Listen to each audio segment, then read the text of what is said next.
Magandang tanghali, it's August 2 sa nagbabagang ulo ng mga nagbabagang balita. Bagang-baga na talaga dito, napakainit dito sa ating farm ngayon guys. So ito tayo, binibisita natin ang ating farm. Ang ating kalamansian hindi na yata lumaki.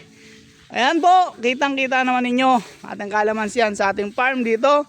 Pagkatapos natin mag-ano sa mga dam, so safe na yung dam natin. Bibisita tayo sa farm, so madamo ang ating farm. Kalamansi ko, hindi na kayo lumaki-laki. Ano nangyari sa inyo? Ayun, okay. Bisita tayo. Yan.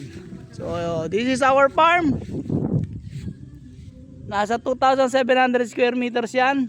So, hopefully, yan. Katambakay ang basura ngayon.